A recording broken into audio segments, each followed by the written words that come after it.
ती ज्या कंपनीत काम करत होती त्याच कंपनीमध्ये काम करणाऱ्या एका तरुणाशी तिची सप्टेंबर 2025 मध्ये ओळख झाली.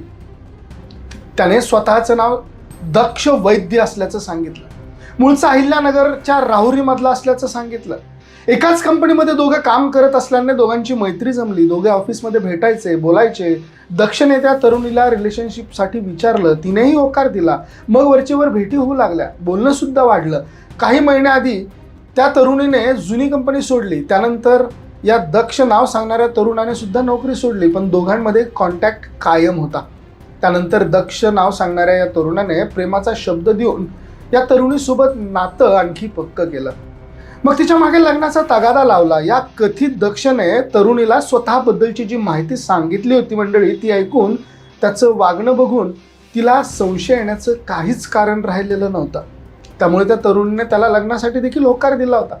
पण हे सगळं आपल्या कुटुंबियांना सांगावं लागेल आणि घरच्यांना सुद्धा कळवावं लागेल असं तिने त्याला सांगितलं. आणि यासाठी तुला देखील माझ्या कुटुंबियांसोबत भेटावं लागेल, माझ्या घरी यावं लागेल असं देखील दक्ष नाव सांगणाऱ्या त्या तरुणाला तिने सांगितलं. हा दक्ष वैद्य असं नाव सांगणारा तरुण नातेपुतेमधल्या मुलीच्या घरी आला, तिच्या घरच्यांशी बोलला. त्याने इथेही स्वतःचं नाव दक्ष केशव वैद्य असल्याचं सांगितलं. आणि तो मी मूळ ब्राह्मण आहे आणि अहिल्यानगरच्या राहुरी तालुक्यातल्या उंबरे गावचा आहे. गावात 6 एकर बागायती शेती आहे. पुण्यात उच्चभ्रू भागात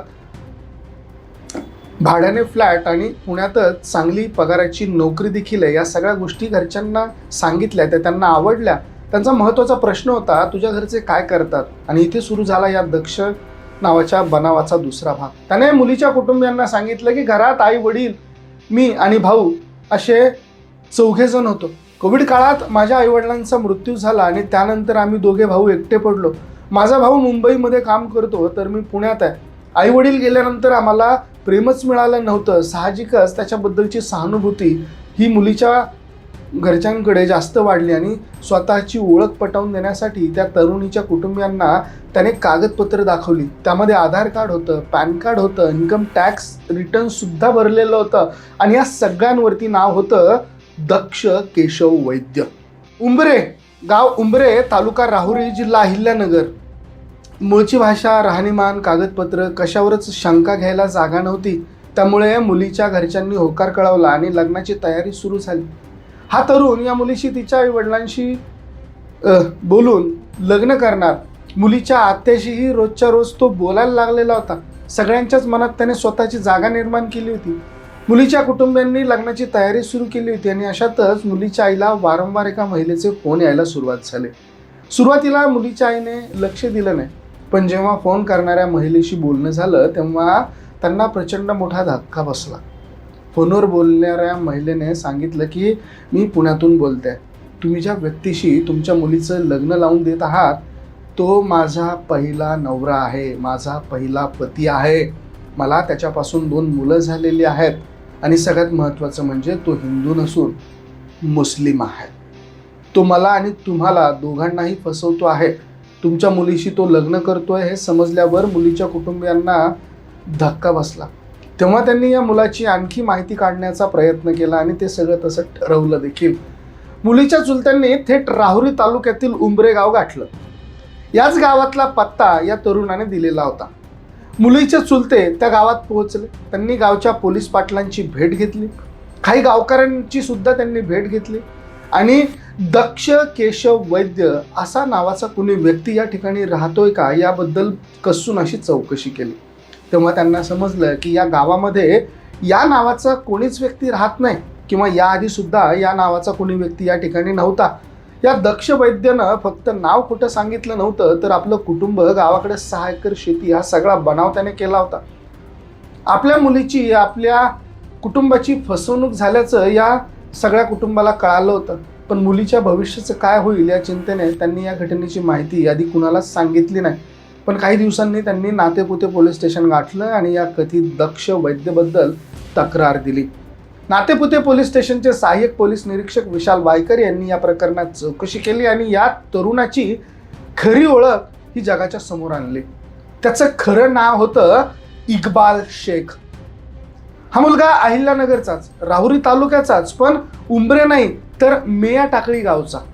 त्यांनी चुकीचं नाव सांगितलं होतं. त्याचं खऱ्या गावचं नाव मिया टाकळी होतं, ज्याने आपली ओळख बदलून दक्ष केशव वैद्य या नावाने आधार कार्ड, पॅन कार्ड अशी बनावट कागदपत्र बनवून घेतली होती. याच नावाने त्यांनी नोकरी सुद्धा मिळवली होती. अगदी इन्कम टॅक्स रिटर्न सुद्धा याच नावाने त्याने भरलेलं होतं. त्याचं पहिलं लग्न सुद्धा या ठिकाणी झालेलं होतं. पण त्याच्या पहिल्या पत्नीने या मुलीच्या कुटुंबियांना त्याच्याबद्दल सगळी माहिती दिली होती. त्याच्या पहिल्या लग्नाबद्दल सांगितलं होतं. नातेपुते पोलिसांनी इक्बाल शेखला 10 मार्चला चौकशीसाठी ताब्यात घेतलं. त्याने या सगळ्या प्रकाराची कबुली दिल्यानंतर त्याला अटक करण्यात आली.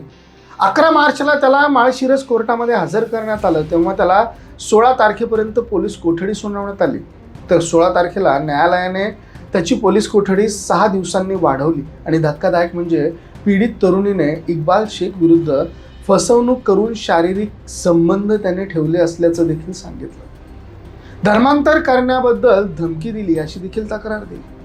त्यामुळे पोलिसांनी त्याच्यावर BNH कलम 69, 336, 337 आणि 338 अंतर्गत गुन्हा दाखल केला.